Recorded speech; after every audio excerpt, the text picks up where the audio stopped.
నమస్తే, welcome back to our channel. ఈరోజు మనం చోలే మసాలా కర్రీ పూరి ఎలా తయారు చేసుకోవాలో చూద్దాం.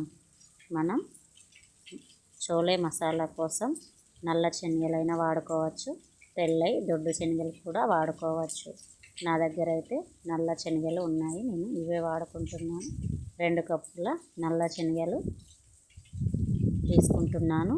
వీటిని శుభ్రంగా 4 టైమ్స్ కడుక్కొని వాటర్ పోసుకొని ఓవర్ నైట్ నానబెట్టుకోవాలి. ఉదయాన్నే ఒక కుక్కర్ తీసుకొని దాంట్లో శనగలు మొత్తం వేసుకొని ఒక గ్లాసు మరి హాఫ్ గ్లాస్ వాటర్ వేసుకొని మసాలా దినుసులు కూడా దీంట్లో వేసి ఉడికించుకోవాలి.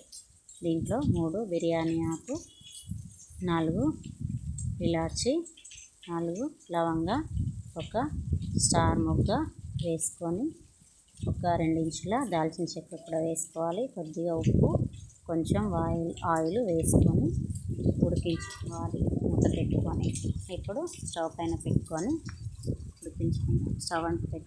స్టవ్ పైన పెట్టుకొని ఒక 3 లేదా 4 విజిల్ వచ్చేంత వరకు ఉడికించుకోవాలి. ఇప్పుడు మనం పూరి కోసం నేను 2 కప్పుల పిండి తీసుకున్నాను. నేను తీసుకున్నది పూరి పిండి.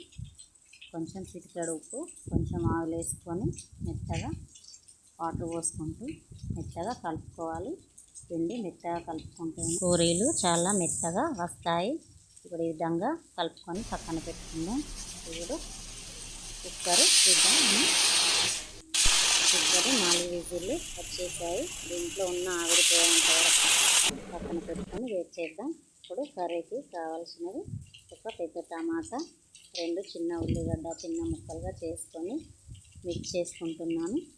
దీన్ని ఇలా పేస్ట్ చేసుకొని పక్కన పెట్టుకొని స్టవ్ అంటు పెట్టుకొని ఒక కడాయి తీసుకుందాం. దాంట్లో కొద్దిగా ఆయిల్ 3 లేదా 4 స్పూన్ల ఆయిల్ వేసుకొని కొంచెం మసాలా దినుసులు, 2 పచ్చిమిర్చి, కొంచెం పుదీనా, చిన్నగా తరుక్కున్న ఒక ఆనియన్ ముక్కలుగా చేసుకొని వేసుకోవాలి. కొంచెం ఉప్పు, కొద్దిగా అల్లం వెల్లుల్లి పేస్ట్ వేసుకొని పచ్చివాసన పోయేంత వరకు కలుపుకోవాలి. దీంట్లోనే మిక్స్ చేసుకున్న టమాటా ఉల్లిగడ్డ పేస్ట్ కూడా వేసుకొని మూత పెట్టుకోవాలి. ఇప్పుడు కుక్కర్ మూత తీసుకొని చూద్దాం. శనగలు ఉడికిపోయాయి. ఈ విధంగా ఉడకాలి. దీంట్లో వాటర్ పక్కకు తీసుకొని ఇప్పుడు ఒకసారి కర్రీ చూస్తున్నాను. దీంట్లో కొంచెం పసుపు వేసుకొని కొద్దిగా 3 స్పూన్ల మిరం కూడా వేసుకోవాలి. 1 స్పూన్ ధనియాల పొడి వేసుకొని మొత్తంగా కలుపుకోవాలి. ఇప్పుడు మనం ఉడికించుకున్న శనగలు కూడా వేసుకొని మొత్తం మసాలా పట్టేంత వరకు శనగలకు మంచిగా కలుపుకోవాలి. ఇప్పుడు కొద్దిసేపు మూత పెట్టి పక్కన పెట్టుకొని ఉడికించుకోవాలి. ఇప్పుడు వాటర్ పోసుకొని మనం శనగలు ఉడికించుకున్న వాటరు పోసుకొని కొంచెం కలుపుకొని మూత పెట్టుకోవాలి కొద్దిసేపు.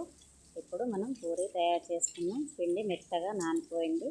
చిన్న చిన్న ఉండలు చేసుకొని మొత్తంగా పక్కన పెట్టుకొని ఒక్కొక్క పూరిగా మనం చేసుకొని ఆయిల్ పెట్టుకున్నాను. స్టవ్ పైన ఆయిల్ గరం అయింది. ఇప్పుడు మనం ఒక్కొక్క పూరిగా వేసుకొని కాల్చుకుందాం. చూడండి పూరి ఎట్లా పొంగిందో. మనం ముందుగా కలిపి పెట్టుకుంటే మంచిగా వస్తుంది. ఇప్పుడు అదే విధంగా అన్ని పూరీలను కార్చుకొని పక్కన ఉంచుకున్నప్పుడు కర్రీ కూడా చూసుకోవాలి. కర్రీ కూడా చాలా బాగా ఉడికిపోయింది. ఇప్పుడు ఇదే విధంగా ఉన్నటప్పుడు మనం దించేసుకోవాలి. ఇప్పుడు స్టవ్ ఆఫ్ చేసుకుందాం. నాకైతే చాలా బాగా కుదిరింది. చోలే మసాలా కర్రీ చాలా పర్ఫెక్ట్గా వచ్చింది. మీరు కూడా ఒకసారి ఇంట్లో ట్రై చేసి ఎలా వచ్చిందో కామెంట్ చేసి చెప్పండి. ఈ వీడియో కనుక నచ్చినట్టయితే లైక్ చేయండి, షేర్ చేయండి, సబ్స్క్రైబ్ చేయండి. Thank you for watching this video.